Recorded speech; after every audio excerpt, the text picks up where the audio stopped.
kita berdoa agar acara fikih haid dan dengan tema hukum nifas dan kesehatan reproduksi muslimah berjalan dengan lancar dan para hadirin mendapatkan ilmu yang barokah dan bermanfaat. Al-Fatihah.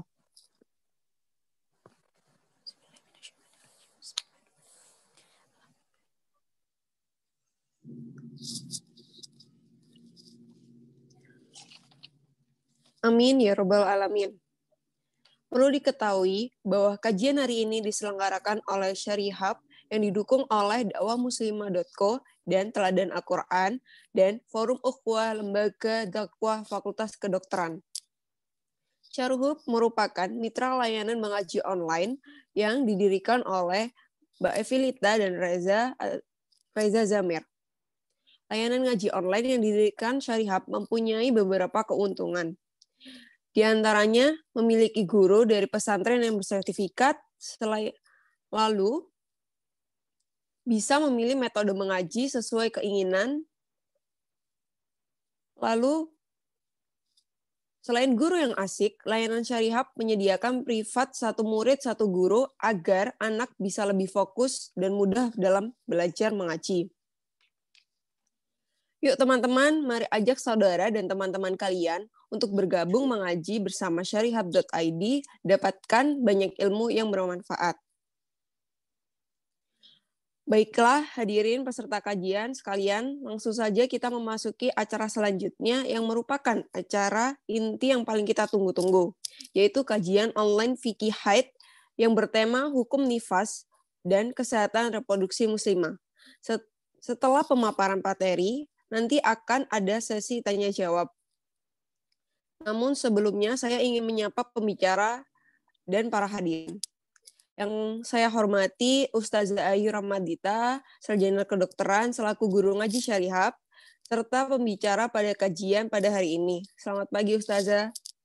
Lalu serta Mbak Evilita Adriani selaku owner Syarihab. Selamat pagi Mbak Lita. Dan para hadirin yang saya hormati. Selamat pagi para hadirin semua.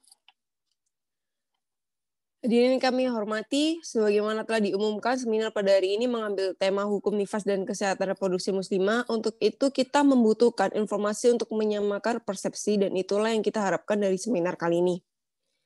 Sebelum kita mulai, izinkan saya menyampaikan sedikit pengantar forum kajian pada hari ini yang sangat penting untuk diikuti karena banyak sekali informasi yang akan kita dapat. Informasi akan lebih dipahami jika diskusi efektif sehingga saya harap seluruh hadirin bisa mengikuti diskusi dengan sebaik-baiknya. Baiklah, selanjutnya saya akan menyampaikan beberapa ketentuan atau aturan pada acara hari ini. Selama pembicara menyampaikan materinya, peserta tidak diperbolehkan untuk interupsi dan mic harus di silent. Lalu sesi tanya jawab akan dibuka setelah pembicara menyampaikan materinya. Untuk itu, baiklah selanjutnya kami persilahkan kepada pembicara Ustazah Ayu Ramadita, Sarjana Kedokteran untuk menyampaikan materinya. Ustazah Ayu, apakah sudah siap? Ya, insya Allah siap Mbak Rena. Ya, Ustazah Ayu, waktu dan tempat saya persilahkan. Oke, saya izin share screen dulu.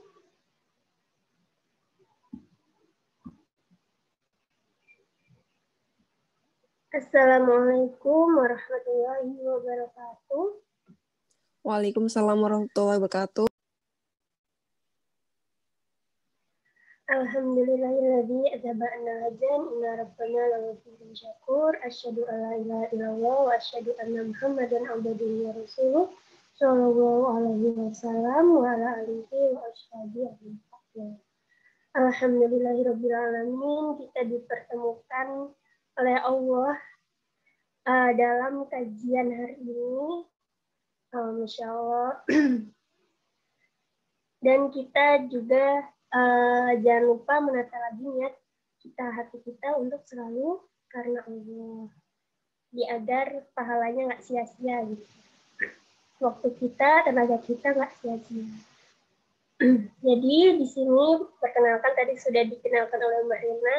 Saya Ayu Ramadita, biasa dipanggil Dita, masih sekolah sebenarnya.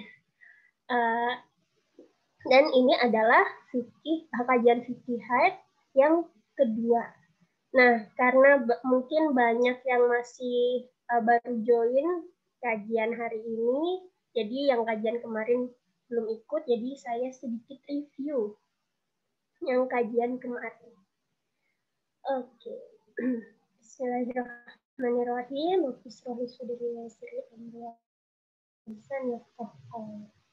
Jadi menstruasi, kita akan bahas fikih haid, yaitu menstruasi bahasa lainnya. Menstruasi adalah siklus peluruhan rahim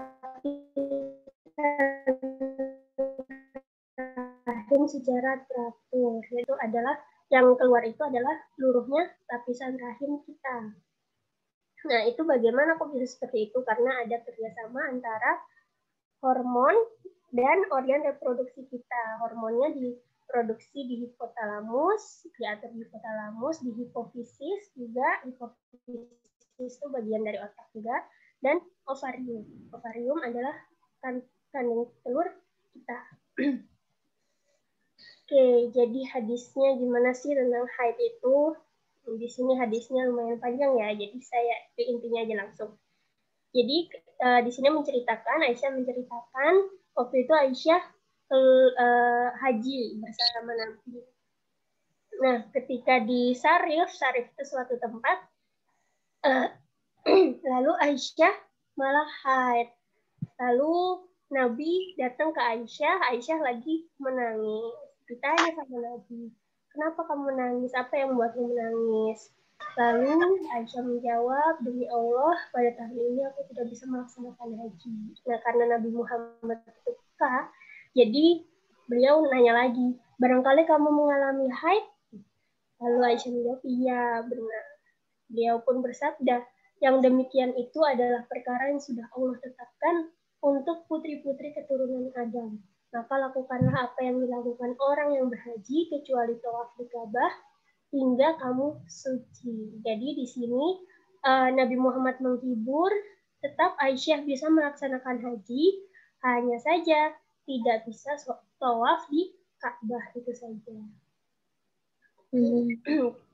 Jadi intinya haid itu adalah fitrah kita sebagai perempuan yang dialami seluruh keturunan Nabi Adam yang perempuan. Ya.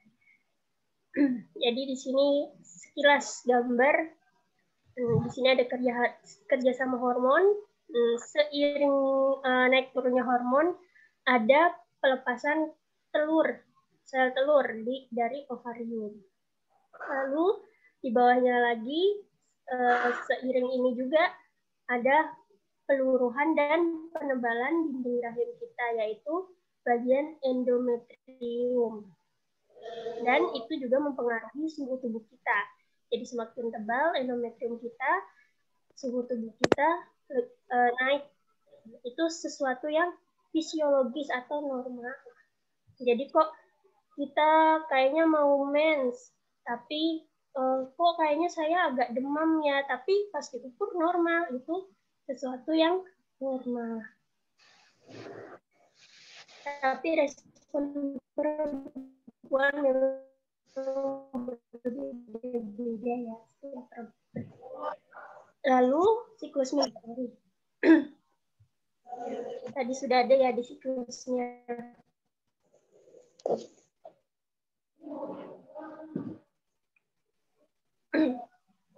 Suara saya jelas kan ya? Udah putus-putus.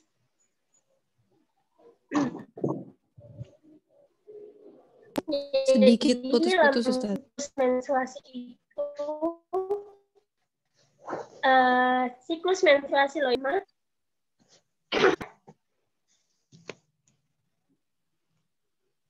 Ya, Saya sudah. lanjutkan. Bismillah. Semoga nggak putus. Oke. Jadi gimana sih caranya kita menghitung siklus menstruasi? Dari hari pertama kita haid, ditandain, lalu ke hari pertama kita haid lagi di bulan berikutnya. Itulah adalah siklus menstruasi kita. Nah, rata-rata siklus menstruasi itu 28 hari. Dan kira-kira ya biasanya perempuan tuh 25 sampai 30 hari. Oke. Kalau misalnya siklusnya kurang dari 21 atau 35 hari itu gimana?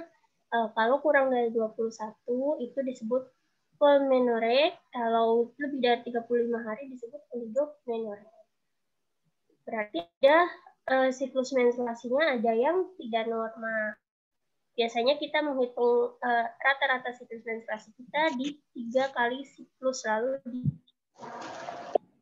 dibagi dan muncul dan akhirnya dapat rata-ratanya.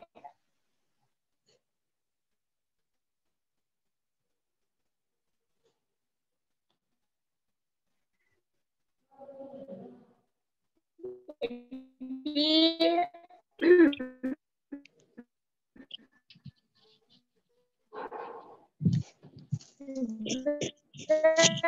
tidak hanya dari siklus menstruasi, biar kita tahu darahnya panjangnya ini, maka ada suatu ketidaknormalan atau abnormal.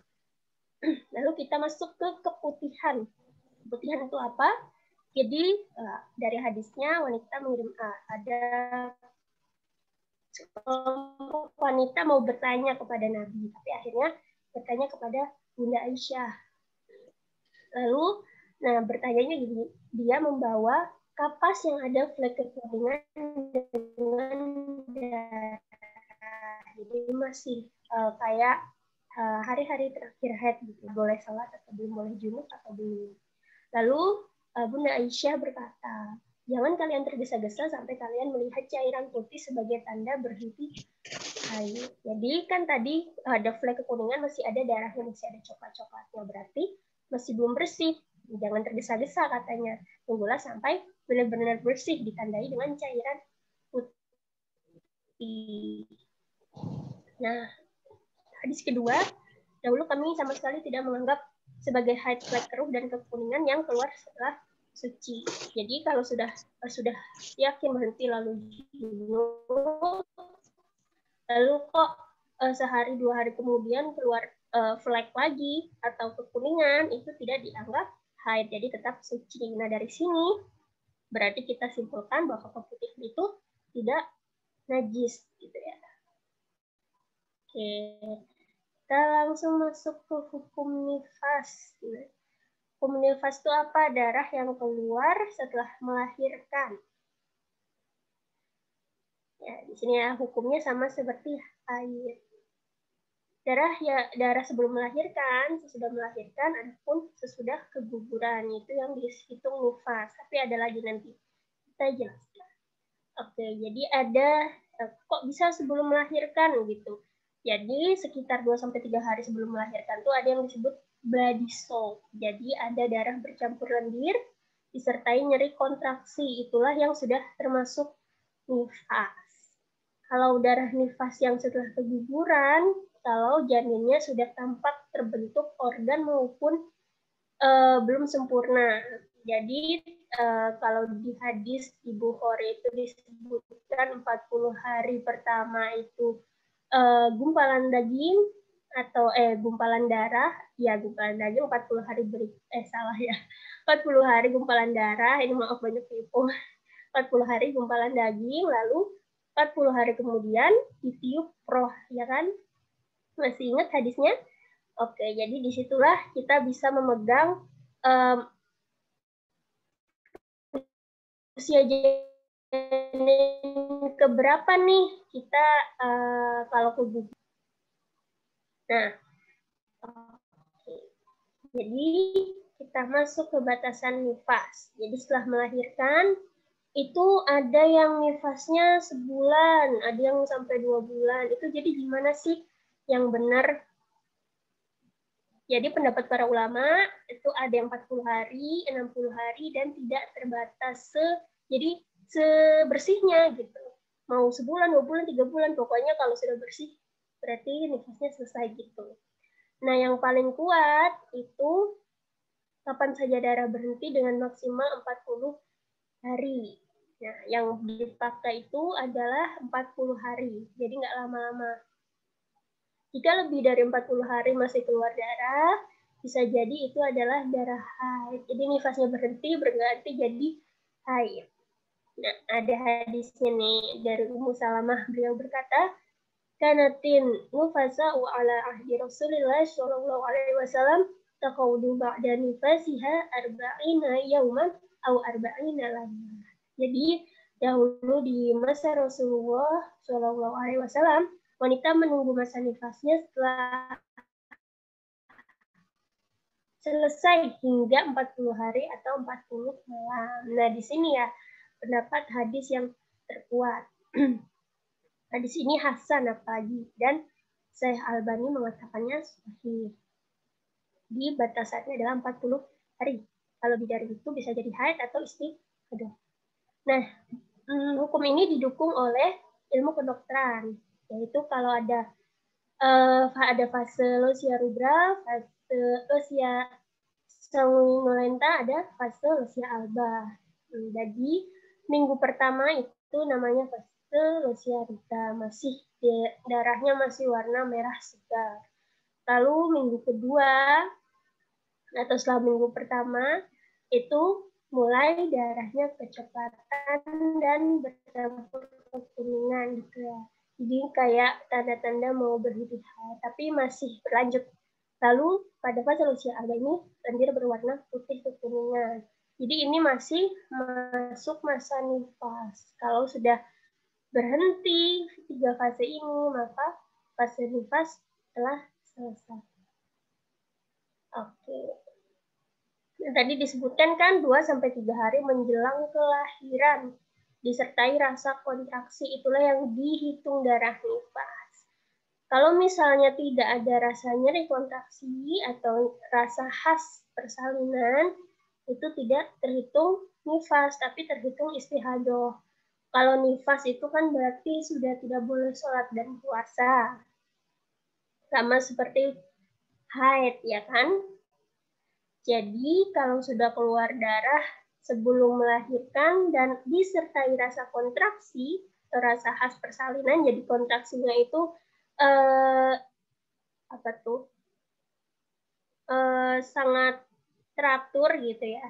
Setiap ada yang 5 menit sekali, itu biasanya ibu yang sudah melahirkan sekali 2 kali hafal dengan rasa khas persalinan atau rasa kontraksi. Itu kalau keluar darah berarti itu darah nifas. Kalau nggak kayak gitu kok keluar darah, kalau nggak ada kontraksi tapi kok keluar darah, bisa jadi itu istihadah. Tetap sholat dan puasa. Oke. Nah, kalau misalnya keguguran, itu bagaimana? Apalagi kalau operasi kuret ya. Kan biasanya ada yang keguguran lalu keluar normal, keluar dengan sendirinya, atau dengan harus dibantu operasi kuret. Tetap dihukumi nifas atau tidak tergantung dari umur janinnya, usia janinnya. Nah, standar nifas itu kalau janin sudah terbentuk organ maupun bentuk-bentuk tubuh manusia begitu. Jadi kembali lagi ke hadis yang ada di Bukhari, saya hafal di Bukhari itu kalau 40 hari pertama itu namanya alaqah, gumpalan darah, 40 hari berikutnya mudghah, gumpalan daging, jadi ini sudah mau terbentuk. Nah, 40 hari berikutnya ditiupnya roh, berarti sudah menyerupai sempurna seperti manusia pada umumnya, bayi pada umumnya.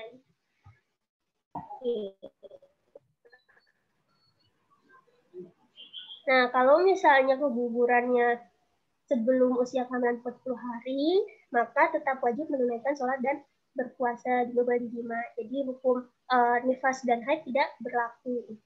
Kalau misalnya kurang dari 80 hari, yaitu 40 hari kedua, gitu ya, dilihat dulu ke dokter ahli, bertanya ke dokter ahli yang biasanya kita ini kontrolnya ke OB-GYN.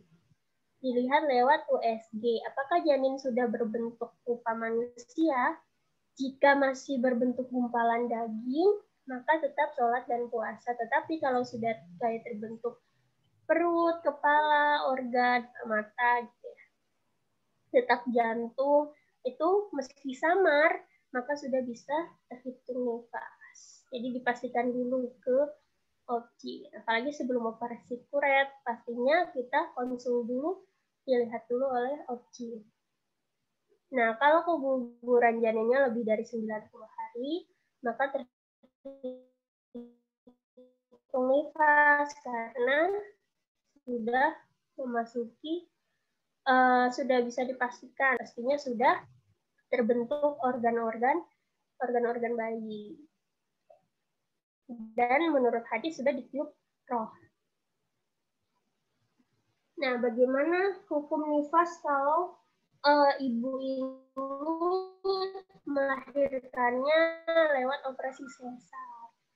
Jadi mau baik itu operasi sesar maupun melahirkan per vagina atau normal, itu hukumnya sama, yaitu kalau melahirkan kedua itu tetap ada masa nifas. Kalau sesar bukan nifas, nggak ada nifas. Nah, itu tidak benar. Tetap saja yang dilihat oleh syariat adalah kelahiran bayi, bukan proses kelahirannya. Jadi tetap sesar maupun normal itu sama-sama melahirkan bayi, gitu ya.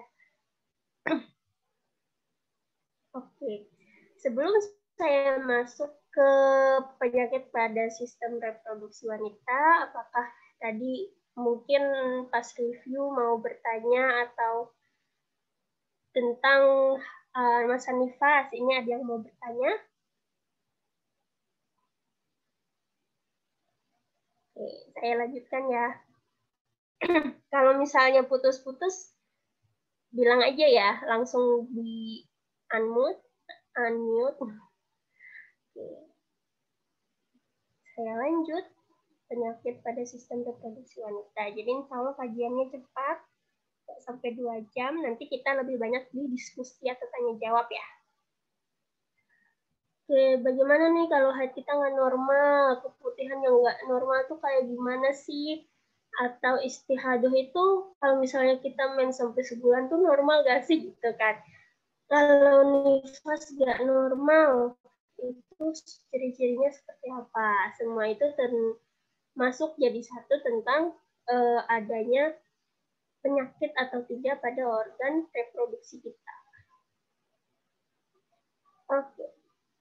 Nah, di sini yang lagi booming sebenarnya ya kalau kita ngikutin ilmu tentang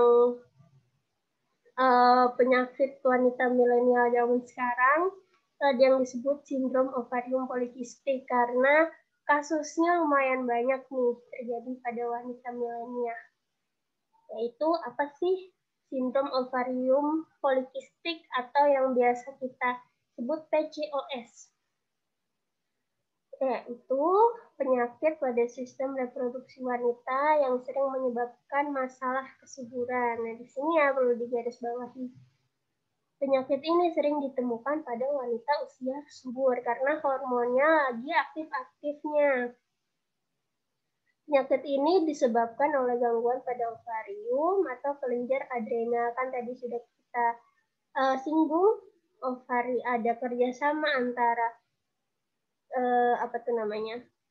otak, hipotalamus, hipofisis, dan ovarium kita, juga kelenjar adrenal. Sehingga, nah di sini hormon androgen yang sebenarnya lebih banyak dipunyain pada laki-laki itu malah lebih banyak di wanita yang terkena PCOS ini. Nah di sini wanita yang rentan terkena PCOS itu kalau memiliki kelainan hormon dan diabetes atau yang biasanya juga ditemukan adalah obesitas. Wanita yang memiliki PCOS, tanda gejalanya yaitu haidnya tidak teratur, banyak rambut atau bulu yang tumbuh di bagian tubuh tertentu. Jadi yang biasanya pada kasus nih, bulu kaki, kok kayak cowok, saya banyak bulu kakinya gitu, atau enggak keluar kumis, atau bulu tangan kok banyak banget gitu. Jadi pertumbuhan bulu pada rambut pada tubuh itu tidak seperti biasanya. Nah, ada nyeri panggul mungkin ya, tapi biasanya ini jarang. kulit berminyak dan mudah berjerawat. Ini karena ketidakseimbangan hormon tadi. Jadi kelenjar minyak pada wajah kita itu memproduksi lebih banyak. Dan akhirnya karena kebanyakan minyak, jadi mudah berjerawat. Kuman mudah terperangkap di dalam minyak itu. Dan kebotakan. Kebotakan tuh karena ya tadi hormonnya tidak teratur, jadi rambutnya rontok. Gitu ya. Jadi kalau misalnya apalagi gejala utamanya itu haid tidak teratur, itu perlu kita waspadai. Nah, ini gambarannya. Yang normal, ini sel-sel telur kita itu juga ada siklusnya kan tadi. Siklus menstruasi ada, siklus dari ovarium juga ada. Nah, jadi nanti ada yang sebelum matang terus matang gitu. Pas matang baru deh dikeluarin ke tuba falopi dan masuk ke rahim. Itu kalau normalnya. Tapi kalau pada polikistik ovarium ini gimana? Jadi antara keseimbangan hormon, jadi bingung. Ini yang matang duluan yang mana? Kok matangnya banyak berbarengan? Jadi gini. Jadi akhirnya menimbulkan kista-kista banyak. Nah, karena begini tidak sesuai dengan siklus sel telurnya, jadi kadang nggak kadang, tapi jadi bingung masuk ke tuba falopinya yang mana yang dulu. Maaf ya kalau penjelasan saya bingung. Nah, pokoknya intinya karena ketidakseimbangan hormon pada saja ini mengakibatkan sel telur kita jadi berantakan.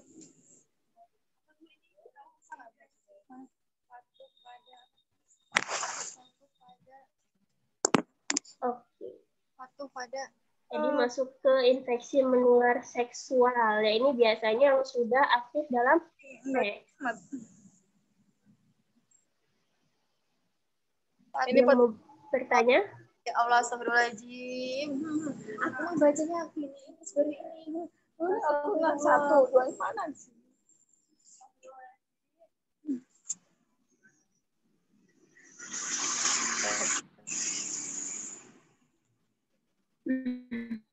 Mungkin yang belum di-mute bisa ditanya kalau sudah aktif secara seksual. Bisa kita ada gejala gatal. Kok vagina saya, bawah saya kok gatal ya, kenapa ya? Atau keputihan yang berlebihan. Ya, putus-putusnya dari mana ya?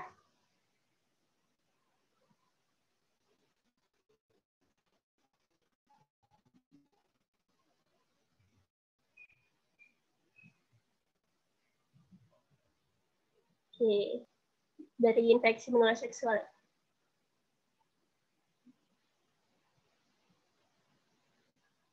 Oh, yang slide. Yang PCOS ya? Oke, jadi intinya kayak yang di slide ini, PCOS itu kalau ada gejala haid tidak teratur, dan ada bulu-bulu, biasanya bulu-bulu pada laki-laki, kalau ada di perempuan, ini bulu kaki, bulu tangan gitu, lalu wajah juga rambut rontok. Itu dikarenakan adanya ketidakseimbangan hormon, sehingga siklus sel telur yang keluar itu jadi berantakan. Jadi ada yang matang bebarengan, ada yang menciut bebarengan, jadi berantakan siklusnya. Itu yang membuat haid tidak teratur. Karena berantakan sel telurnya ini, maka akan menimbulkan kista-kista di ovarium. Karena kebingungan mereka kan, ini mau matang duluan yang mana, kok matang bebarengan. Jadi intinya ada ketidakseimbangan hormon dan berantakannya siklus sel telur. Oke, yang IMS ini biasanya pada yang sudah aktif berhubungan seksual, tapi juga tidak memungkinkan yang belum aktif juga mengalaminya. Biasanya lebih ke hygiene, kebersihan organ bawah kita. Virgin ya, organ reproduksi kita. Maksudnya kebersihan vagina ya. Karena ini lebih ke vagina biasa. Oke, yang pertama ada rasa gatal. Biasanya ada juga yang tidak ada gatal. Jadi macam-macam ya. Infeksi menular seksual itu banyak sekali. Ada yang gonorrea, ada yang sifilis, dan berbagai macam lainnya. Jadi kalau misalnya kita nemu keputihan kita kok rasanya aneh, kok berlebihan, kayak biasanya warnanya tuh putih susu kental, atau kekuningan seperti bercampur nanah, pokoknya aneh lah kuningnya kayak biasanya, terus bau, ini baru boleh bisa kita waspadai kalau ada infeksi di sana. Nah, kutu ini pediculosis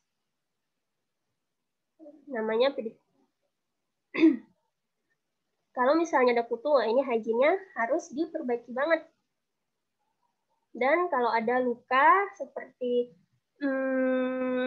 borok gitu, atau ada yang erosi, kayak sariawan, bentuknya kayak sariawan tapi di bawah, nah ini perlu diwaspadai, harus segera bisa ke dokter kulit, bisa ke dokter kandungan untuk segera ditemukan masalahnya dan diobati.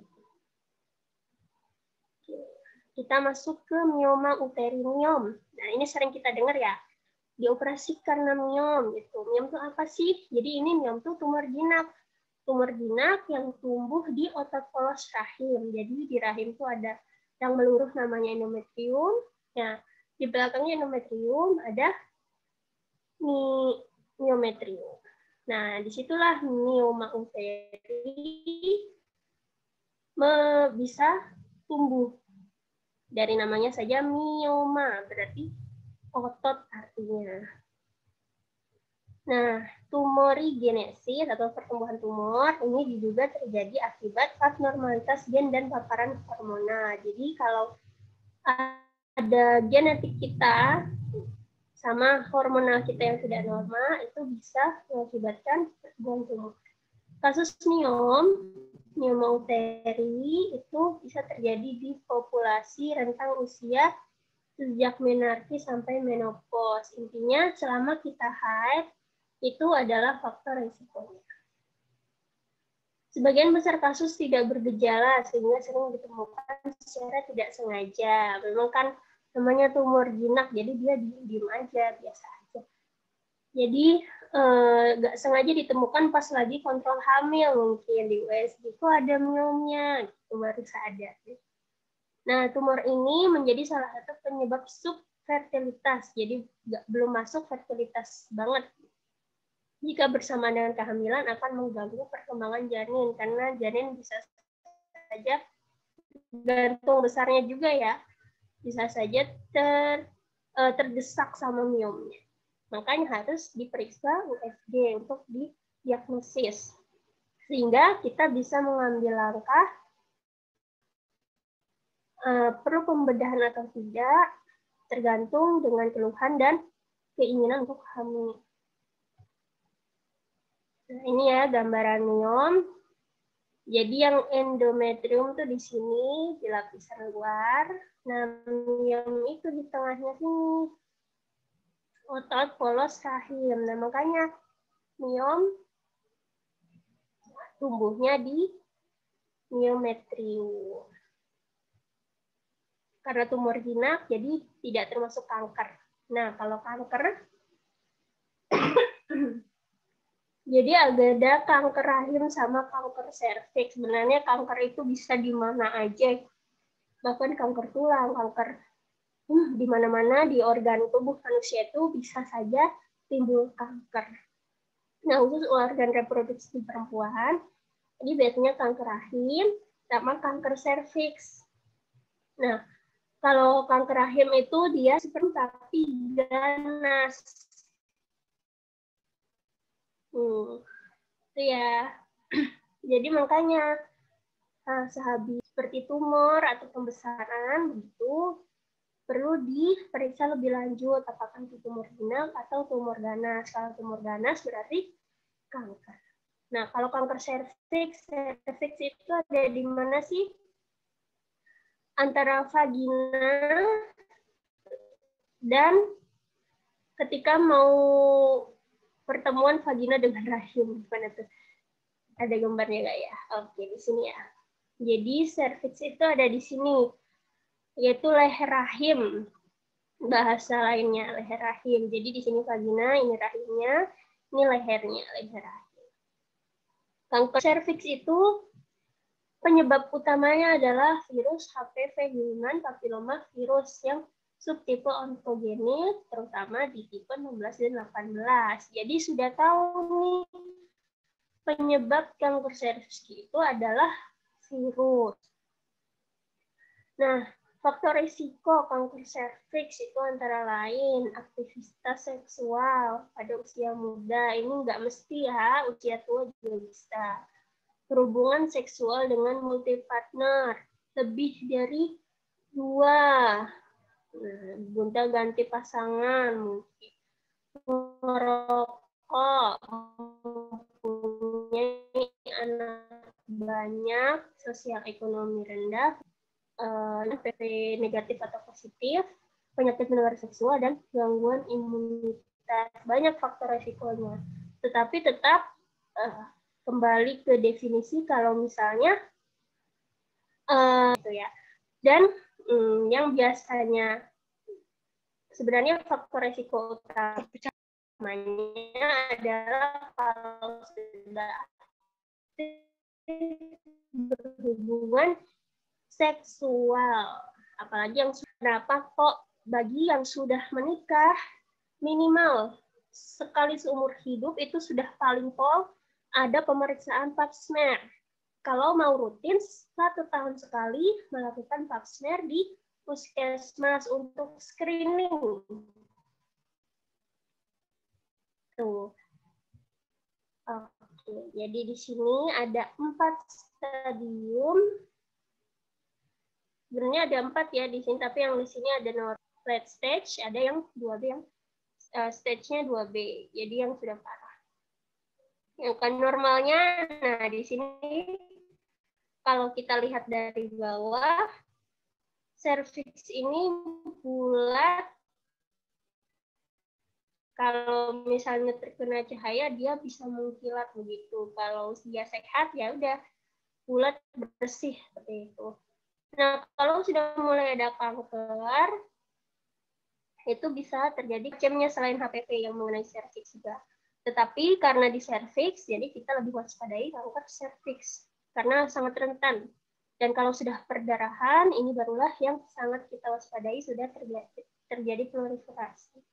Jadi susah untuk disembuhkan. Nah, makanya kenapa harus screening 1 tahun sekali itu untuk mencegah HPV. Lalu penyakit selanjutnya adalah endometriosis. Endometriosis ini lebih gampangnya ada rahim di luar endometrium itu sendiri. Tadi kan saya tunjukkan itu endometrium, ada ini yang di lapisan luar ya. Endometrium itu lapisan yang meluruh ketika haid. Nah, tetapi kalau misalnya dia tumbuh di tempat lain, endometrium itu tumbuh di tempat lain, kok bisa di tempat lain ya? Itu qadarullah, bisa tumbuh di tempat lain. Kebanyakan di luar ovarium, bisa di luar rahim, atau di miom haid, dia ikut menebal dan ikut meluruh. Itulah yang menyebabkan sakit pada endometrium. Ada inflamasi. Karena peluruhan inilah yang menyebabkan endometrium ini sangat khas, nyeri yang progresif. Apa sih? Dan pada masa itu nyeri headnya masih biasa aja, tapi semakin lama, nyeri headnya bertambah, dan disertai biasanya ada rasa nyeri ketika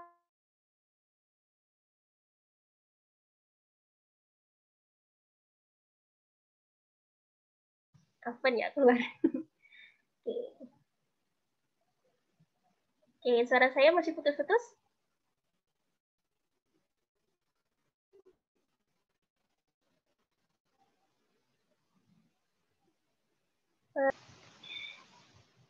Padahal weekend, tapi internetnya ikutan libur. Oke, jadi saya ulangi dikit ya, endometriosis adalah ketika ada sel endometrium yang tumbuh di luar endometrium itu sendiri. Di luar seharusnya di lapisan rahim, tetapi kok malah tumbuh di luar rahim. Intinya gitu. Nah, kalau misalnya tumbuh di luar rahim, itu akan menyebabkan inflamasi yang menyebabkan nyeri haid yang sangat-sangat sakit. Jadi, makanya kalau nyeri haid terasa kok seperti tidak banget, kok bisa sakit ini sih gitu, itu harus diperiksakan. Kadang bisa menimbulkan haid yang tidak teratur juga. Endometriosis ini juga sebenarnya bisa tumbuh di organ lain. Bahkan di paru-paru bisa nempel ke endometriosisnya, tetapi itu jarang ya, lebih banyak di rahim. Biar nempel-nempel ini yang merah-merah ini adalah jaringan endometriosis. Seharusnya dia di dalam sini, di lapisan rahim ini, kok malah tumbuh di luar. Oke, selanjutnya radang panggul. Ini ada hubungannya sama tadi infeksi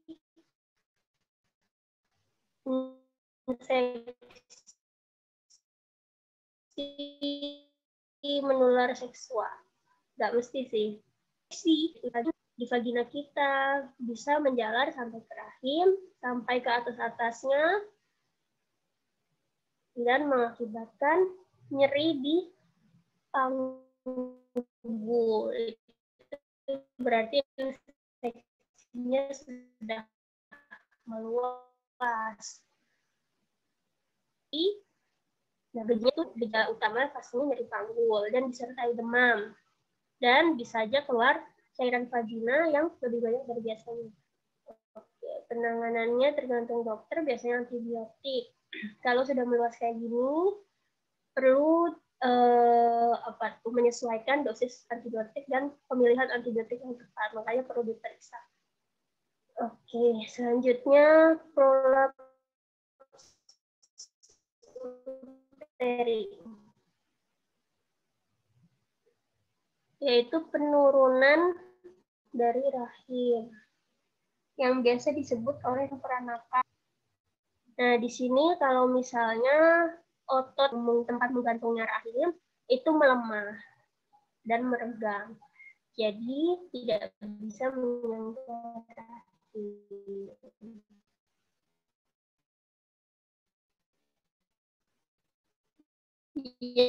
Biasanya nih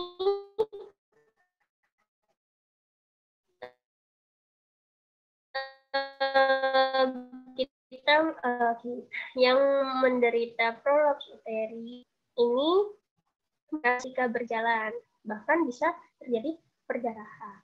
Nah, ini yang prolaps uteri ya. Jadi prolaps uteri itu kalau misalnya otot rahim dan jaringan ikat rahim yang mengikat biar rahim tetap pada tempatnya itu mulai melemah, kendor gitu ya. Jadi nggak bisa menyangga rahim. Akhirnya rahimnya turun. Nah, biasanya gejalanya yaitu kalau ada rasa ganjel di bawah, bisa ada nyeri punggung, pokoknya seperti ada yang mau keluar gitu, tapi kok rasanya berat gitu-gitu. Nah,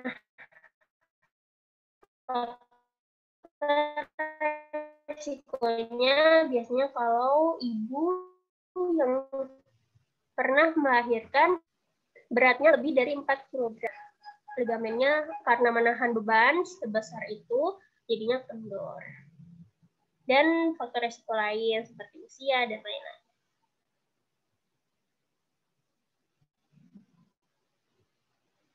Oke, yang terakhir nih, interstisial sistitis. Jadi sistitis ini lebih ke peradangan pada kandung kemih.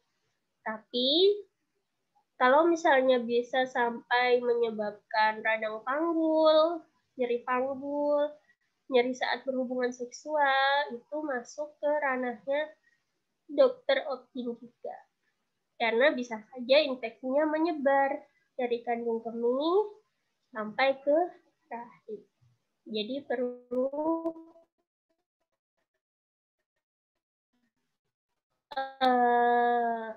pemeriksaan lebih lanjut. Anyang-anyangan ya. Anyang-anyangan itu berarti kan ada infeksi pada saluran kencing. Nah, sama gejalanya, hampir sama kayak gitu. Ada ketika pipis ada rasa panas, lalu sering kebelet tetapi kok yang keluar dikit, sedikit-sedikit, ada kram, itu yang ada infeksi pada saluran kencing. Tetapi kalau infeksinya sampai ke kandung kemih, sampai keluar-luarnya, infeksinya menyebar sampai akhirnya nyeri panggul, itu disebut interstisial sistitis. Apalagi sampai urinnya berdarah, demam tinggi, itu perlu diwaspadai infeksinya meluas. Oke, jadi sedikit afwan ya, maaf banget kalau misalnya banyak gangguan jaringan. Oke, ini di Swiss-nya ini juga bagian dari review. Boleh dijawab lewat chat, tapi kalau chat afwan ya, saya nggak bisa langsung lihat karena harus ngeklik di atas. Bisa langsung unmute. Monggo. Oke. Nah, ini review yang kemarin. Wanita istihadah, bagaimana tata cara sholatnya? Monggo yang bisa jawab.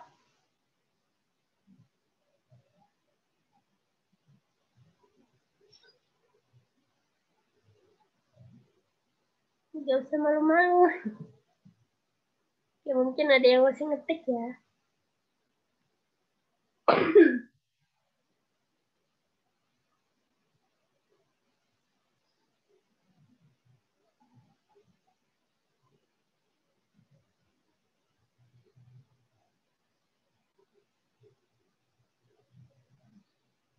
Monggo, ada yang mau jawab langsung? Boleh banget.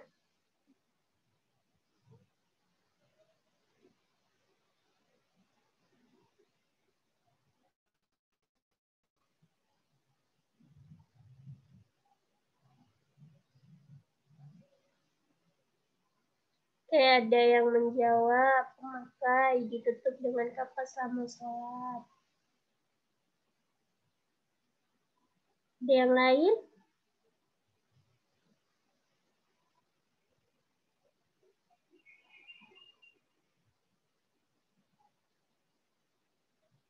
Wudhu dulu setelah azan, lalu langsung sholat tanpa ditunda-tunda. Ufti Julia Rahman.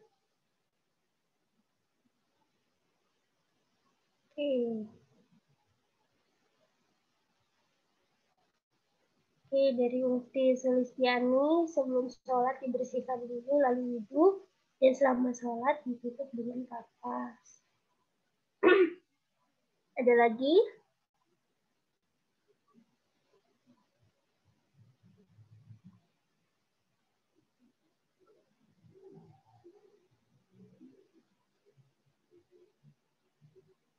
Ya, udah 3 yang menjawab ya. Oke, semua jawabannya betul, Masya Allah. Oke, jadi Ana tambahkan sedikit. Bener, ditutup dengan kapas atau dengan pembalut, itu pasti ya, biar darahnya nggak kemana-mana. Lalu, dan ini yang perlu digarisbawahi, setiap akan sholat harus wudhu. Kan biasanya kalau kita sholat masih punya wudhu, terus bisa lanjut sholat berikutnya. Kalau istihadoh itu setiap mau sholat harus wudhu. Nggak bisa masih punya wudhu, nggak berlaku. Jadi wanita istihadoh. Itu. Oke, sebelum sholat dibersihkan dulu ya. Biasanya wanita istihadoh ini volume darahnya banyak. Jadi keluar darah terus-terusan. Jadi perlu pembalut dan sering ganti pembalut. Dan harus dibersihkan dulu sebelum sholat agar rasanya bisa lebih kusuk ya, apalagi kalau sholat. Kan kalau darah penuh saat sholat itu rasanya mengganggu juga. Ya, Masya Allah. Jazakumullah khairan, Salihah sudah menjawab.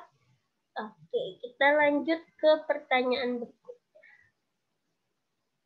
Mana nih panah saya? Bagaimana jika ingin menyentuh atau membaca Al-Quran saat haid? Ada yang bisa jawab? Boleh unmute juga.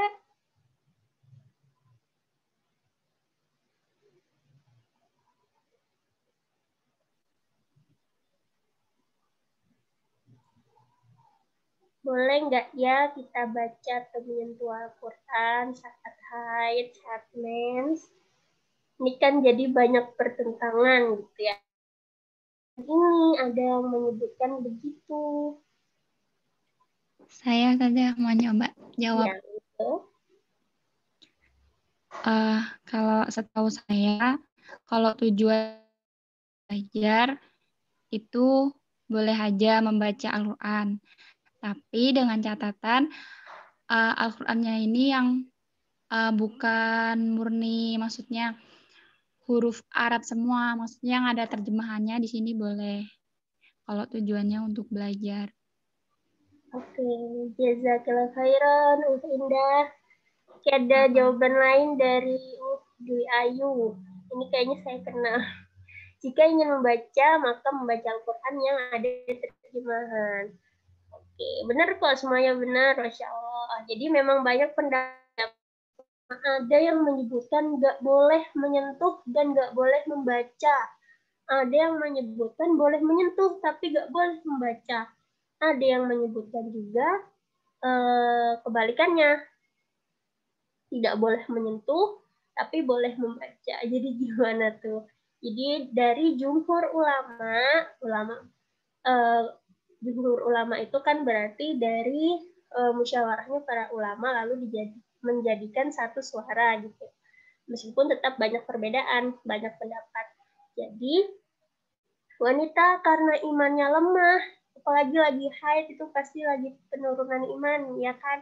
Nabi Muhammad juga menyebutkan wanita itu lemah karena ada masa haid, tidak bisa sholat dan puasa.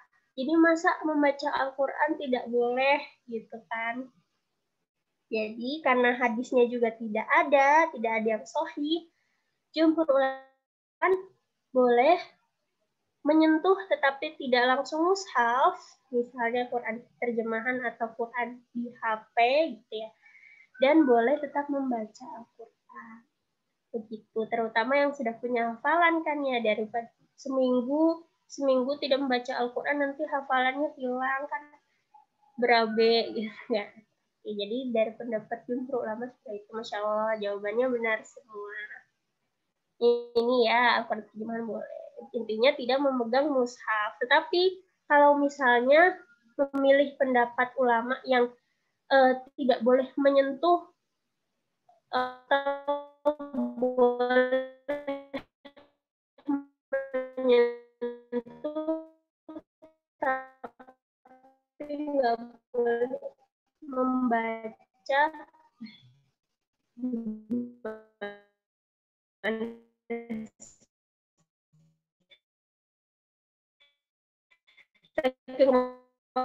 banyaknya pendapat. Jadi tergantung keinginan mau pendapat ulama yang mana. Oke, kita lanjut berikutnya. Tadi sudah disinggung nih.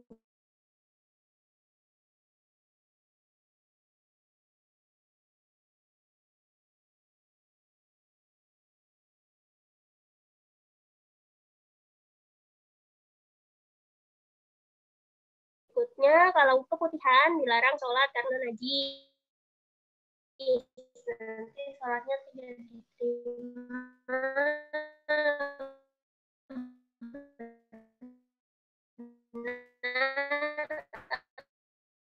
atau salah.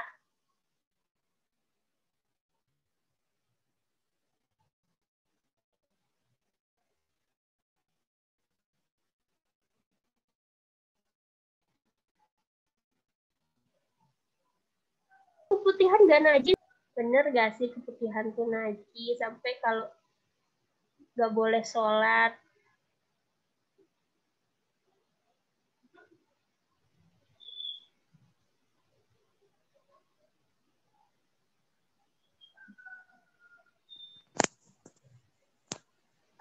Salah, Ustazah.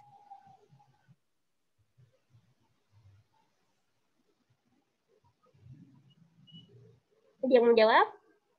Monggo di-unmute, gak apa-apa. Jangan malu-malu. Sama anak aja kok. Salah. Ada yang menjawab, salah katanya. Oke, ada yang benar. Ada yang lain? Yang jawab, salah. Tetap boleh sholat, tapi diajarkan dibersihkan gunanya dan gantikan salah. Oke, jawaban lain boleh? Salah Ustazah, karena kalau flek keputihan itu tidak dianggap haid, karena hukum keputihan itu tidak najis. Karena buktinya dilihat dari waktu kita haid, tanda-tanda berhentinya haid itu dilihat dari flek keputihan. Jika flek keputihan lebih datang lagi waktu kita udah selesai haid, itu tidak dihitung najis gitu. Jadi kita boleh sholat. Oke, setelah khairan, Mbak Rena. Oke, terus jawaban lainnya nih ada yang jawab keputihan itu najis, tapi tetap boleh sholat dengan syarat harus dibersihkan dulu keputihannya atau ganti celana dalam. Oke, mungkin Ana itu ya, balik ke slide tadi ya.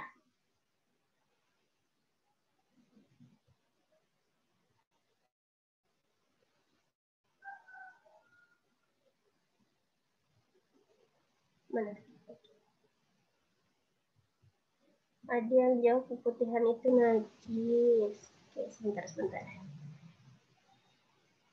Nah.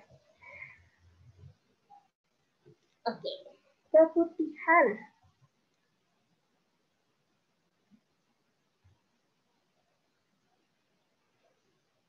Tuh, karena mau baca chat bilang. Oke, jadi keputihan. Nah, di sini tadi kita sudah singgung. Terutama di hadis yang pendek ini yang di bawah. Dahulu kami sama sekali tidak menganggap haid, flek keruh, dan kekuningan yang keluar setelah suci. Jadi maksudnya apa? Benar tadi Mbak Rena sudah menyebutkan. Jadi kalau misalnya sudah suci, keluar kekuningan, itu tidak dianggap haid lagi. Jadi tetap boleh melanjutkan sholatnya, tidak perlu bersuci lagi, tidak perlu junub lagi. Gitu. Apalagi kalau keputihan biasa. Apalagi keputihan ini disebutkan oleh Bunda Aisyah sebagai petunjuk kalau sudah berhenti haid. Nah, Anda jelaskan lagi kalau pendapat ulama tidak ada yang, bukan tidak ada ya, pasti ada pendapat yang menyebutkan keputihan itu najis. Tetapi menurut jumhur ulama disebutkan bahwa keputihan itu tidak najis karena biasanya perempuan itu memang mengalami keputihan dan itu fisiologis sekali, normal sekali selama keputihannya tidak ada tanda-tanda infeksi gitu ya. Keputihan setiap mau sholat, apalagi sholat lima waktu, lagi kantor, lagi sekolah, mau sholat, terus keputihan, repotkan perempuan ini harus ganti celana. Itu sesuatu yang memberatkan dan para ulama menyebutkan agama itu tidak memberatkan. Itu najis. Nah, yang pada hadis dari Ummu Atiyah saja, flek keruh, flek coklat, kuningan, setelah haid, setelah suci dari haid jadi dianggap suci, apalagi yang hanya keputihan biasa. Itu ya. Jadi boleh kok tetap mengganti celana dalam, boleh. Tidak diganti celana dalamnya juga boleh karena tidak dianggap najis. Jadi tidak perlu khawatir sedikit najis itu saatnya tidak diterima hadisnya. Tidak usah khawatir karena keputihan ini tidak dianggap najis, kecuali kalau sampai mengganggu keputihannya baik lebih banyak gitu ya, mungkin sampai atau boleh diganti celana. Oke, ada yang masih bertanya lagi atau mungkin nggak setuju? Itu pendapat jumhur ulama. Itu ya.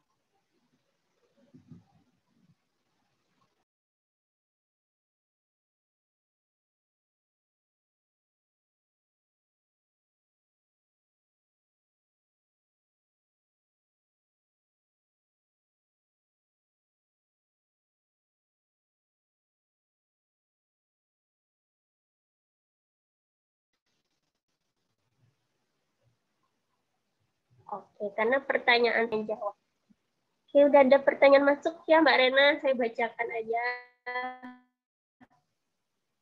Afwan Ustazah, izin bertanya, monggo. Saat masa pelepasan sel telur atau saat awal luruhnya dinding rahim menjelang haid, rasa sakit seperti ada yang berjalan turun, sakit hingga ke arah tulang ekor. Itu kenapa?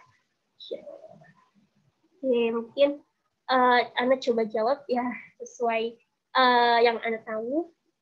Jadi mungkin ini yang disebutkan adalah PMS ya, premenstrual syndrome. Jadi PMS itu bukan pas mensnya, tapi sebelum mensnya, kan judulnya aja premenstrual syndrome. Jadi gejala-gejala yang timbul sebelum haid.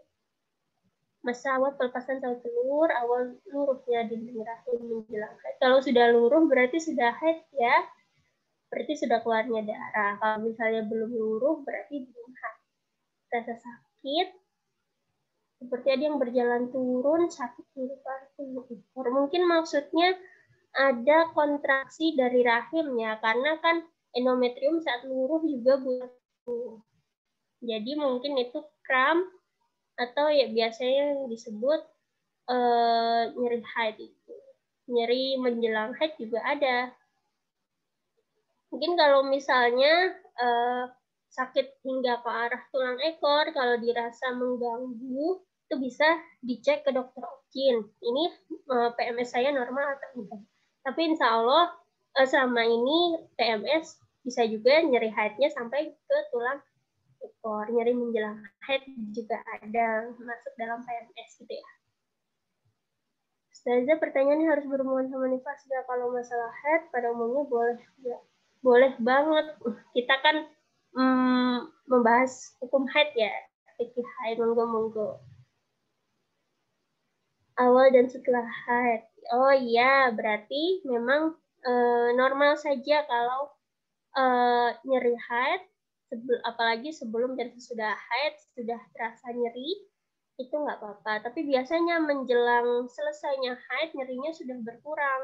Jika dirasa masih terasa nyeri, apalagi ada gejala lain, mungkin ada terasa sakit ketika BAB, terasa sakit saat bergerak, nyerinya sampai menjalar ke paha. Nah, itu harus lebih baik dikonsultasikan ke dokter untuk diperiksa lebih lanjut.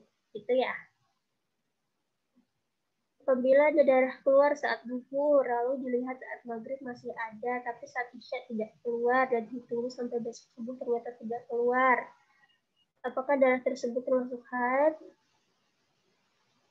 Lalu kalau bukan, apakah perlu mengkodok sholat zuhur sampai isya?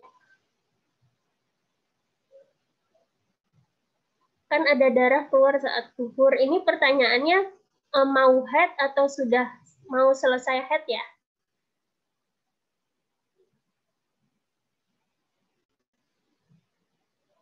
Julia Rahman.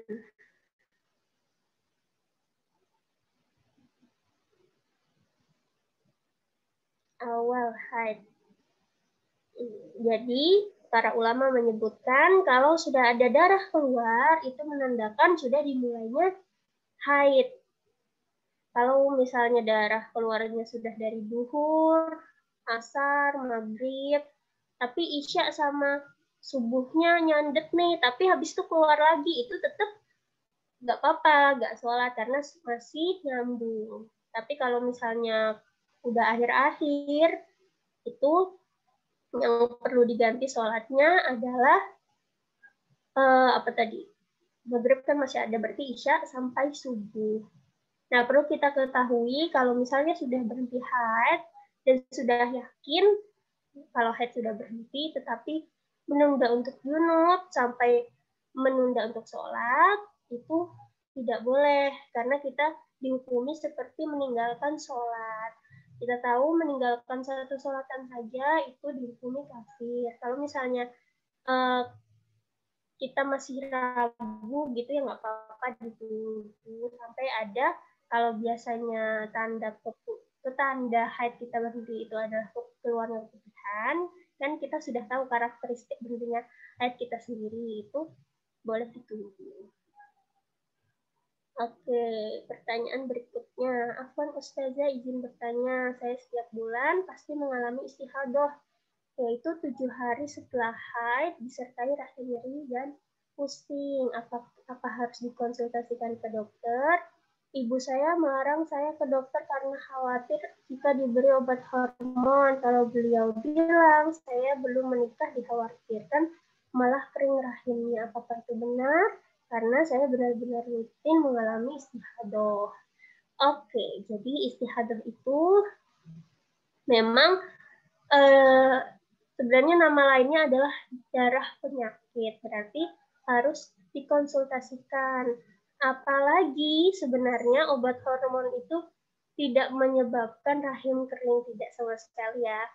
Jadi obat hormon, kalau misalnya kita memang punya keabnormalan dalam siklus hormon kita, obat hormon adalah untuk menstabilkan hormon kita sendiri, begitu ya. Jadi kalau misalnya belum menikah takut rahim kering itu tidak ada. Karena obat hormon sendiri kalau memang indikasinya ada ketidakstabilan hormon malah untuk tujuannya menstabilkan hormon kita. Nah, memang harus dikonsultasikan lebih lanjut. Nah, contohnya saya sendiri juga mengkonsumsi pil hormon tetapi belum menikah. Kenapa? Karena memang ada indikasi penyakit tertentu sehingga rahim saya, peluruhan rahimnya harus dikondisikan, harus sedikit direkonstruksi begitu agar penyakit inflamasinya tidak menyakiti saya sendiri dan tidak betul kalau sampai mengganggu kesuburan. Kalau misalnya penyakitnya itu malah itulah yang mengganggu kesuburan kita, begitu ya. Jadi memang yang harus dikonsultasikan. Karena saya sendiri kan untuk mendiagnosa itu perlu anamnesis yang luas, yang tepat, penyakitnya apa, gitu ya. Ada mitos. Oke.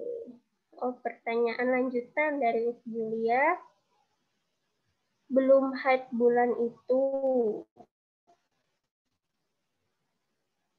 Dan memang sudah waktunya haid, lalu duhur keluar darah, asar saya cek masih ada, maghrib saya ganti penggalut, dan isya saya cek tidak keluar. Saya tunggu sampai besok subuh tidak ada juga, bersih. Oh, kalau darah itu pasti haid ya. Tetapi setelah itu berarti bersih ya, tidak ada haid lanjutan.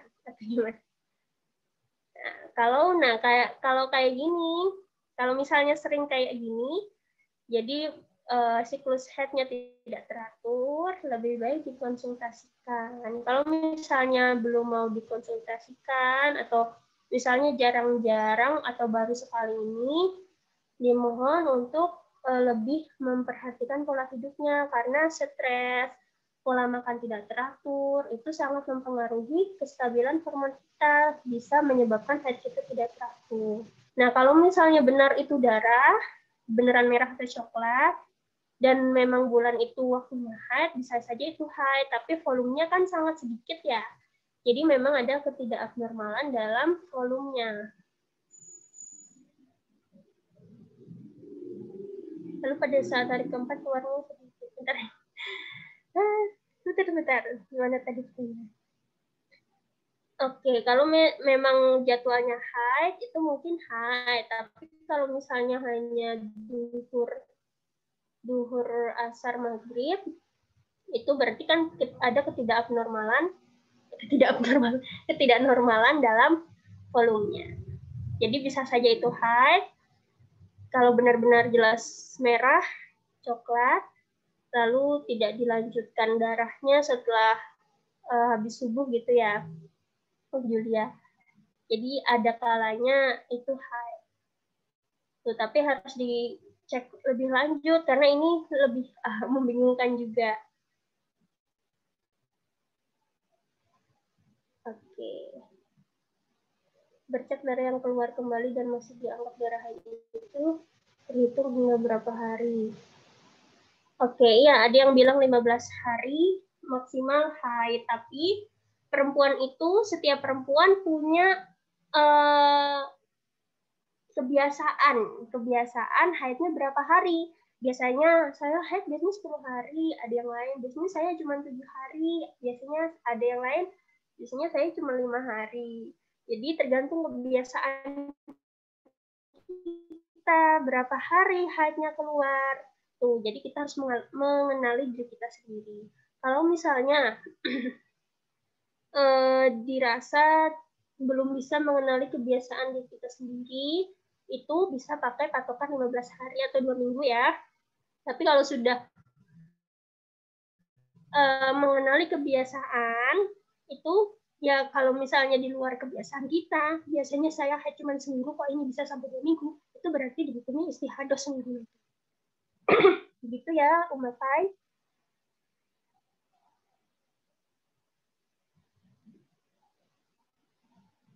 Usul Istiani mengukur banyaknya darah haid yang normal. Misalnya kita haid dari hari ketiga itu banyak, lalu hari keempat keluarnya sedikit. Iya, itu insya Allah normal ya, Nah, awal-awal kita memang biasanya banyak keluarnya. Dan sisa-sisa mau selesai haid tinggal dikit-dikit. Itu normal. Tapi yang perlu kita waspadai kalau misalnya kita baru sejam pakai pembalut sudah penuh, terus-terusan begitu, itu perlu diwaspadai. Kok banyak sekali, dirasa banyak banget, sejam harus ganti, 2 jam harus ganti, kan normalnya 4 jam ganti, itu pun nggak sampai penuh-penuh banget, penuh normal, tapi penuh banget sampai bleber-bleber, itu baru diwaspadai.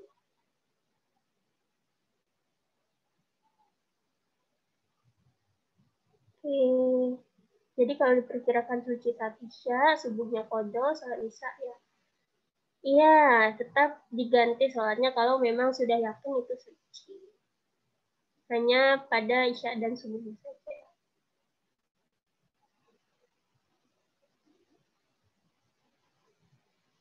Karena saya tidak sholat Isya menunggu keluar darah lagi.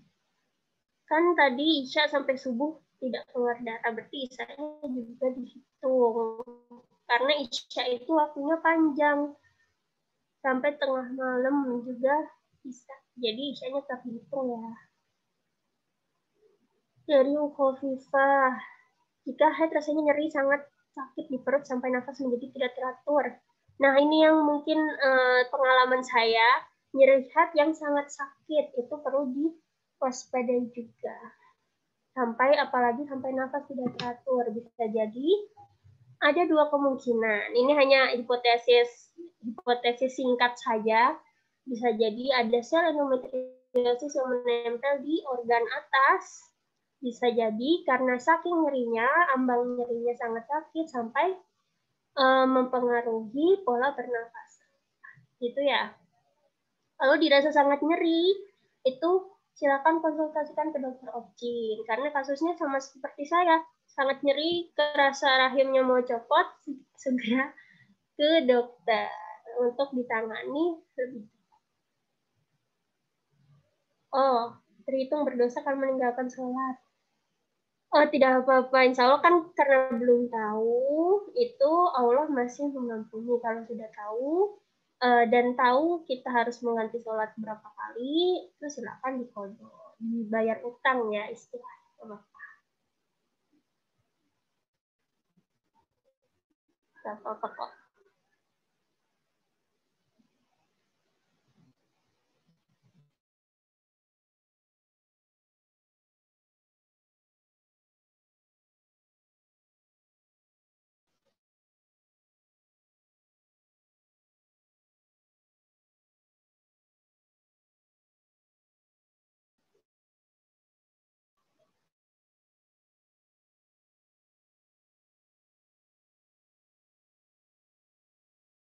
Langsung nggak apa-apa. Ini waktunya juga masih panjang ya Mbak Rena, sampai jam berapa? Sampai jam 11 Ustazah, masih lama kok. Kalau mau diskusi, ayo semuanya bertanya buat menambah ilmu kita semua. Oke, kalau misalnya mau menyanggah nggak apa-apa, nanti kita diskusi bareng hukumnya gimana. Nanti saya bukakan lagi buku-bukunya. Monggo? Atau tadi masih nggak terima keputihan najis, itu nggak apa-apa, nanti saya bacakan lengkapnya deh. Masih bingung gitu ya.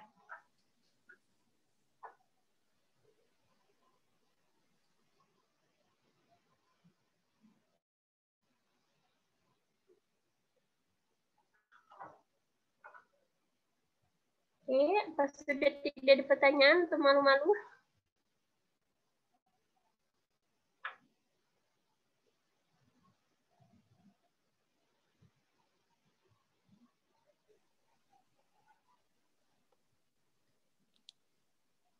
Sepertinya sudah paham semua Ustazah. Apa masih ada yang mau bertanya? Oke. Kalau dirasa, oh masih bingung yang keputihan. Oke, juga saya buka bukunya ya. Keputihan.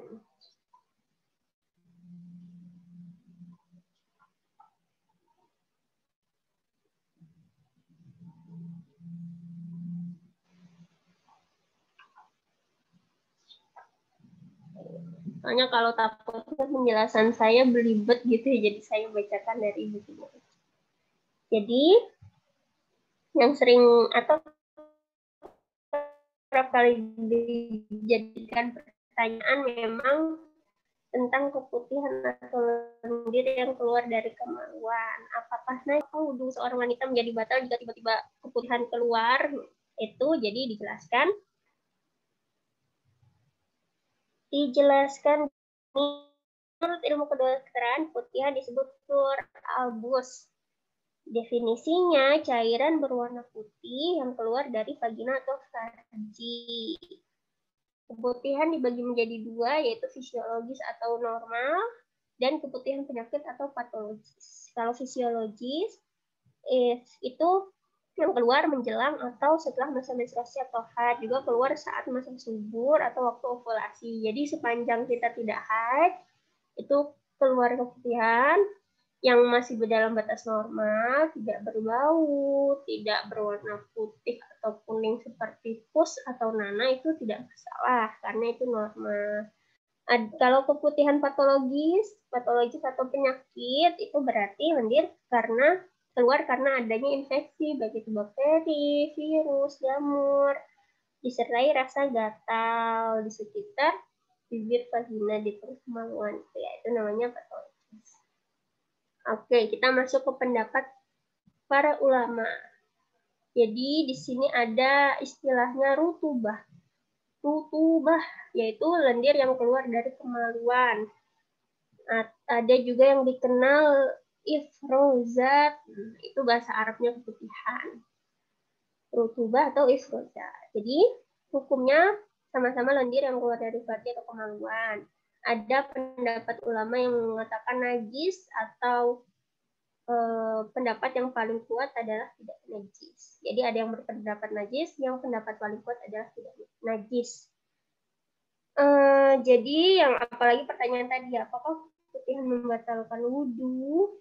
Jadi pendapat yang paling kuat adalah tidak membatalkan wudhu. Jadi kenapa kok bisa disebutkan tidak najis?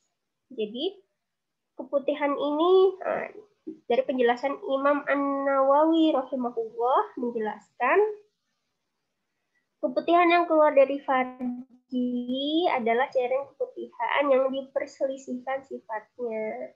Apakah disamakan dengan madi atau cairan kemaluan biasa? Kalau madi kan najis ya, karena itu keluarnya saat kita berhubungan seksual. Atau saat sedang, ini yang kalau sudah menikah pasti mudeng. Kalau kalau lagi klimaks, nah ada mani, ada madi gitu ya. Oke. Jadi karena berbeda hukumnya, Imam Syafi'i jadi Imam An-Nawawi menjelaskan dari kitabnya Imam Al-Mawardi. Imam Al-Mawardi ini menukil penegasan dari Imam Syafi'i. Kalau di kitabnya Imam Syafi'i disebutkan kalau keputihan pada wanita hukumnya suci. Oke, lanjut penjelasan di bawahnya. Mengenai keputihan, ada dua. Salah satunya mengutarakan bahwa itu suci. Inilah yang sahih menurut mazhab kami. Nah, itu yang disebutkan dari Imam Al-Mawardi. Jadi dari Imam An-Nawawi, Imam Al-Mawardi, sampai ke Imam Syafi'i. Jadi kalau mengikuti mazhabnya Imam Syafi'i, hukumnya suci secara mutlak. Oke, dalilnya nih. Dalil mengenai sucinya keputihan. Dari hadis Bunda Aisyah mengerik sisa mani Rasulullah yang menempel pada baju. Sedangkan mani tersebut sudah bercampur dengan cairan lendir kemaluan wanita, yaitu Aisyah sendiri yang keluar sewaktu berhubungan badan. Mani itu jelas sebagai akibat dari berhubungan badan, karena para nabi tidaklah mengalami mimpi basah. Nah, ini suatu kekhususan untuk para nabi. Bahkan baju tersebut kembali digunakan oleh beliau untuk melaksanakan sholat. Sementara sisa perikan itu masih menempel di badan. Aisyah berkata, "Kuntu afkuhu min saubi Rasulillah." Aku mengerik mani itu dari baju Rasul. Jadi dari hadis ini bisa diambil penjelasan yang dijelaskan Imam Ibnu Qudamah, hukumnya suci karena di sini Aisyah hanya mengerik dari baju Rasulullah. Oke. Itu ya yang penjelasan pertama diambil dari hadis Aisyah yang mengerik mani Rasulullah yang menempel di baju. Lalu kenapa kok tidak membatalkan wudhu? Karena tadi hukumnya suci. Menurut jumhur ulama terkait keputihan itu membatalkan wudhu atau tidak, itu sebagai acuan dari riwayat menyebut bahwa Rasulullah memerintahkan seorang wanita yang mengalami istihadah agar berwudu setiap kali hendak melakukan sholat.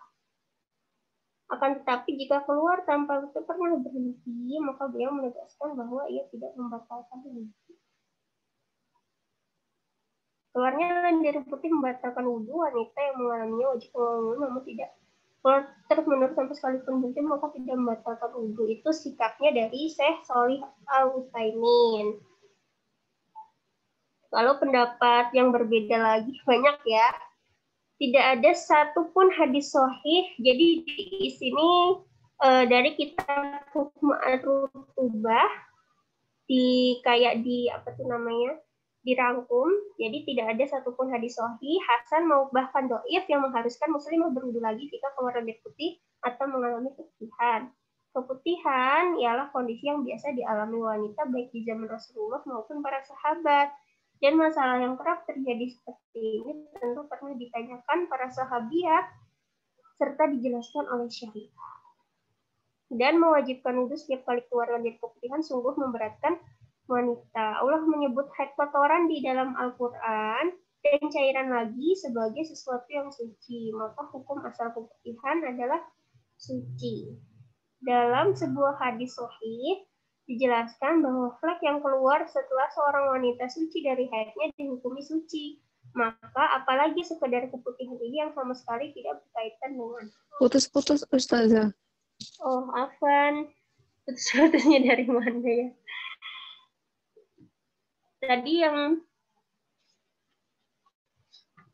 Oke, jadi intinya ya, ringkasnya. Jadi dikutip dari kitab Hukmu Ar-Rutubah, yang ditulis oleh Dr. Qoyah bin Muhammad Al-Muharib. Jadi ini rangkuman dari seluruh pendapat ulama dan dikaitkan dengan hadis-hadis yang ada. Itu tuh yang pertama, tidak ada satupun hadis sahih, hasan, bahkan doif yang menjelaskan keputihan ini najis, bahkan yang menjelaskan wanita harus berwudu lagi kalau ada keputihan, itu tidak. Keputihan kondisi yang normal, yang biasa dialami oleh wanita. Jadi pastinya di zaman Rasulullah juga ada masalah wanita seperti ini, dan itu sudah pasti ditanyakan oleh para sahabiat ya, dan sudah menjadi syariat. Jadi karena tidak ada hadisnya, jadi berarti tidak perlu bingung-bingung. Dan juga kalau mewajibkan seperti harus wudu kalau keputihan untuk sholat. Jadi kalau keputihan keluar harus wudu kalau mau melaksanakan sholat. Itu para ulama menyebutkan memberatkan wanita. Jadi yang wudu setiap mau sholat itu cukup wanita yang istihadah. Kalau keputihan tidak. Dan di Al-Quran sendiri yang disebut kotoran, yang disebut najis itu adalah darah haid. Keputihan tidak sebagai najis. Jadi dari sinilah diambil kalau keputihan itu suci, hukum asal keputihan suci. Lalu hadis sahih dijelaskan flek yang keluar dari wanita suci dari haid hukumnya suci. Jadi kalau sudah suci dari haid lalu kok keluar flek-flek coklat lagi, itu dihukumi suci. Jadi tidak perlu lagi mandi junub, apalagi hanya sekedar keputihan, pasti lebih suci lagi yang tidak berkaitan dengan haid. Gitu ya. Dan kalau dilihat dari anatomi kedokteran, keputihan itu keluarnya dari kelenjar yang ada di samping vagina, bahkan itu dekat-dekat vagina. Kalau darah itu dari rahim, jadi organnya yang lebih dalam. Kalau keputihan, kenapa kok selalu mengeluarkan keputihan wanita itu? Itu karena nggak selalu ya, jadi pasti vagina itu lembab karena kelenjar itu. Bisa saja keluar ke celana dalam karena itu melebar, nggak apa-apa. Jadi karena vagina itu tidak mungkin kering, karena mukosanya dia berbeda, harus lembab. Kalau misalnya terlalu kering, pastinya bakteri baik yang ada di vagina untuk membantu menyerang bakteri jahat vagina itu memang perlu kelembapan dan pH-nya harus dipertahankan. Itulah kenapa keputihan sangat normal bagi wanita. Dan kalau misalnya dihukumi najis itu akan sangat memberatkan wanita. Itu ya. Oke. Mungkin lanjut ke pertanyaan lanjutan ya, Mbak. Ini banyak gitu pertanyaannya. Bertanya lagi, wajarkah apabila kita haid sampai 3 kali dalam sebulan dan apakah itu disebut haid?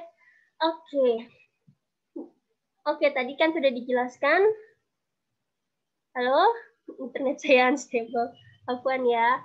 Jadi tadi sudah disebutkan siklus haid yang normal adalah 21 sampai 35 hari. Jadi kita hitung dulu siklus haidnya kita berapa. Kalau misalnya sebulan 3 kali, berarti tidak mencapai batas normal siklus haid, ya kan? Siklus haid itu dihitung hari pertama haid ke hari pertama haid berikutnya. Kalau punya catatan di kalender, haidnya hari apa aja, keluarnya itu bisa dicatat nih siklus menstruasinya. Nah, ini kalau dilihat sebulan 3 kali itu tidak normal ya. Jadi perlu diperiksakan, dikonsultasikan ke dokter karena ini akan sangat membingungkan kita, apakah itu darah haid, apakah itu darah istihadah, karena para ulama tidak menjelaskan sedetail itu. Tapi kalau misalnya ada masa sucinya, dan itu ada masa sucinya, terus keluar darah lagi, itu bisa jadi darah. Jika sudah mengalami istiadah, maka harus mengganti kembali setiap hendak sholat saja. Tidak mesti, yang diharuskan itu adalah menahan darah agar tidak melebar gitu ya. Kalau zaman dulu memakai kain atau memakai kapas, atau bahkan ada istri Nabi yang memakai ember saking banyaknya istihadahnya. Jadi pas sholat di bawahnya ada ember. Terus selama darah tidak mengenai sajadah, jadi kita menghindari darah mengenai sajadah. Intinya darah kemana-mana, menghindari itu saja. Tapi tidak mengharuskan setiap mau sholat itu harus ganti kembali, tidak. Selama tidak mengganggu darah yang keluar, itu tidak apa-apa. Yang penting adalah setiap mau sholat harus wudhu lagi, meskipun masih punya wudhu, belum batal gitu ya wudhu. Tetap harus wudhu lagi. Karena saya kena virus menunda-nunda sholat, jadi saya sholat asarnya sekitar jam 4 lebih. Saat saya wudhu, ternyata saya haid. Saya nggak tahu keluar darahnya itu sebelum atau sudah masuk asar. Apakah sholat asarnya harus diqodho setelah haid selesai? Jawabannya iya, harus diqodho, harus diganti. Karena meskipun kita memang tidak tahu keluar darahnya itu tepatnya kapan, tetapi karena pas kita sudah masuk sholat dulu, terus kita tahunya jam 4-an, berarti tadi masih ada waktu untuk mengecek ya. Jadi masih dihukumi harus mengqodho. Masih ada yang bingung?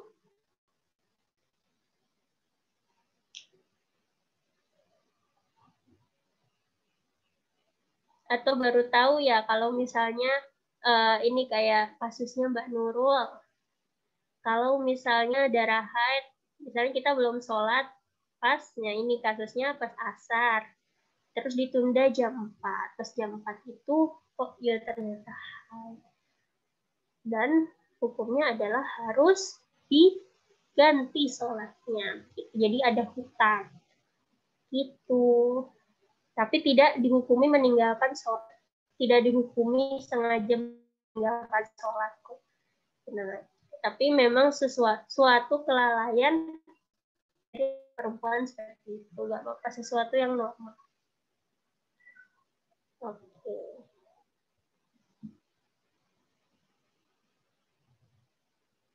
Insya Allah ya, pertanyaannya banyak. Memang fikih haid itu sangat kompleks, dan kalau misalnya haid tidak teratur, itu akan membingungkan kita. Ini hukumnya gimana, ini hukumnya gimana.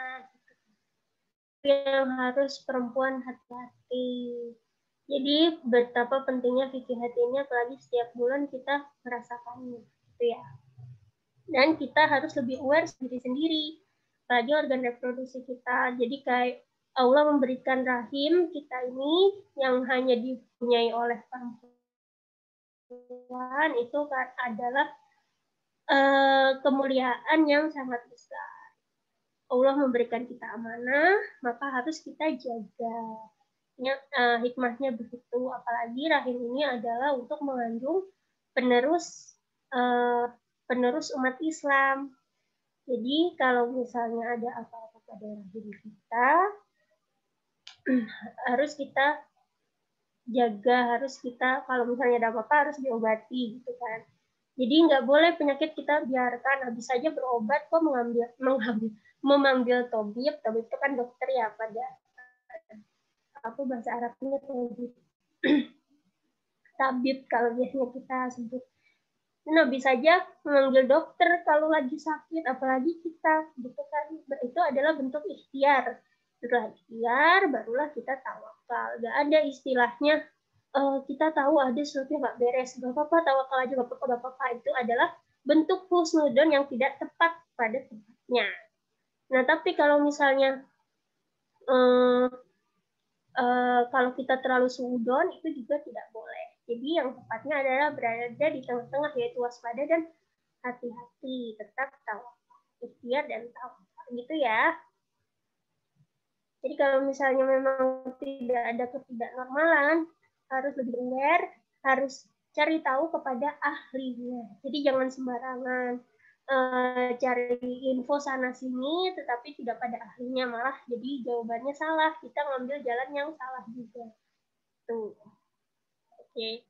Boleh juga nih nanya-nanya kalau misalnya masih ada mitos-mitos yang beredar di kita. Tuh, tapi kitanya sendiri kok kayak percaya. Boleh juga ditanyakan di sini. Kayak tadi Mbak siapa tadi yang bertanya tentang ada menggunakan pil hormon belum nikah rahimnya kering, itu kan mitos. Tidak ada istilah dalam kedokteran rahim kering. Gitu ya. Nah, mungkin ada mitos lain. Boleh ditanyakan di sini. Kita masih ada waktu setengah jam lagi ya Mbak Rena. Iya ada Ustazah, masih ada setengah jam. Oke, monggo yang mau bertanya lagi.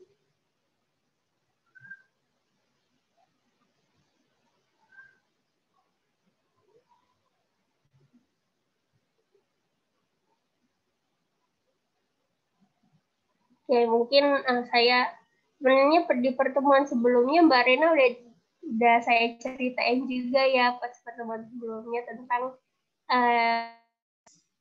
meskipun saya anak kedokteran memang belum lulus, belum dokter, jadi saya mau sekolah, tetapi sifat meremehkan itu masih tetap ada, apalagi orang tua lebih mendominasi keputusan hidup saya gitu ya, karena saya masih minta uang ke orang tua. Jadi kalau mau konsultasi ke dokter harus izin orang tua. Jadi orang tua memang harus diberikan pengertian yang pelan-pelan dari kita. Tapi kalau cerita saya, meskipun saya nggak super pengertian karena ibu saya juga orangnya keras kepala, jadi malah jadi debat. Jadi saya manut-manut aja. Itu sebenarnya malah berdampak juga ke kesehatan saya. Akhirnya konsultasi ke dokternya baru saat sudah seperti mau copot rahimnya, saking nyerinya. Saking nyerinya sampai pucat, nggak bisa berdiri. Sebenarnya sudah lama gejalanya, tapi saya biarkan dan ibu saya bilang nggak apa-apa terus. Jadi saya biarkan saja. Cuman berikhtiar pola hidupnya diperbaiki. Tetapi memang nyeri progresif itu terus berlanjut. Akhirnya saya ke dokter saat rahim copot itu kerasa doang saking nyerinya. Tapi bukan berarti rahimnya beneran copot, enggak. Itu barulah didiagnosis. Didiagnosis penyakit yang tadi bukan tadi. Ada yang tahu nyeri haid progresif tadi, yaitu endometriosis, jaringan endometrium yang tumbuh di luar rahim, maksudnya di luar, tidak pada tempatnya intinya. Jaringan endometrium yang tidak pada tempatnya. Nah, disitulah karena saya menunda-nunda datang ke dokter, disitulah baru saya tahu kalau ada kista karena bertahun-tahun dibiarkan ada kista di ovarium. Padahal saya belum mengkonsumsi apapun, pil hormon belum. Barulah di situ saya mendapatkan treatment terapi pil hormon untuk menstabilkan jaringan endometriosis itu. Nah, makanya tidak ada rahim kering gitu ya. Karena malah memperbaiki nyeri dan mengecilkan kista. Jadi kistanya itu jangan terlalu ganas lah tumbuhnya gitu. Jadi ikhtiari dengan pil hormon itu. Asalkan sesuai apa yang dikatakan dokter, kita ikuti arahan dokter, insya Allah nggak apa-apa. Jadi jangan semau kita gitu ya. Juga minta jelaskan ke dokter ini gimana, tanya aja ke dokternya, nggak apa-apa. Berkurang nyerinya, tetapi memang penyakitnya itu tidak bisa disembuhkan. Bukan berarti seperti kanker ya, kanker kan memang tidak bisa disembuhkan, tapi masih bisa distabilkan. Jadi memang kanker itu berbeda-beda keganasannya dan lain-lain. Tapi kebanyakan kanker itu dia tuh cepat proliferasinya. Jadi stadiumnya bisa naik cepat tanpa kita sadari, apalagi tanpa kita terapi. Jadi tidak bisa diobati, tetapi masih bisa dicegah. Itu. Nah, endometriosis, ini saya endometriosis. Kalau misalnya dibiarkan, saya nggak ke dokter bisa jadi mempengaruhi kesuburan saya gitu. Jadi daripada lebih lambat lagi, lebih baik segera dikonsultasikan. Jadi bisa mendapatkan treatment yang tepat. Kalau biasanya juga teman-teman saya habis konsul ke Obgyn, ya putus-putus ya. Jadi kayak teman-teman saya habis konsul ke Obgyn, kok dikasih treatment terapi pil hormon malah takut gitu. Sebenarnya nggak apa-apa, tanya aja ke dokternya, dokter, pil hormon ini gunanya apa ya? Gitu. Tanya aja, nanti dokternya menjelaskan. Oke, jangan takut untuk berobat. Intinya jangan takut untuk berobat, itu adalah salah satu ikhtiar kita untuk mencapai sehat, untuk menjaga amanah yang telah Allah berikan kepada kita. Itu ya. Yang baik, Ustazah. Oke. Lalu tidak ada pertanyaan lagi, Mbak? Iya, kayaknya nggak ada, Ustazah. Oke. Monggo, Mbak Rena. Ya, terima kasih Ustazah Ayu atas paparannya yang begitu menariknya. Tidak terasa kita udah di ujung acara. Terima kasih buat hadirin semua yang sudah datang. Demikian acara seminar kali ini yang membahas hukum nifas dan kesehatan reproduksi muslimah. Sebelum sesi ini kita akhiri, saya akan mencoba menyimpulkan hasil seminar kali ini, yaitu haid adalah fitrah kita sebagai perempuan. Berhentinya haid ditandai dengan cairan putih. Bila haid sudah selesai, namun 2 hari kemudian muncul flek keputihan, itu tidak dianggap haid karena hukum keputihan tidak najis.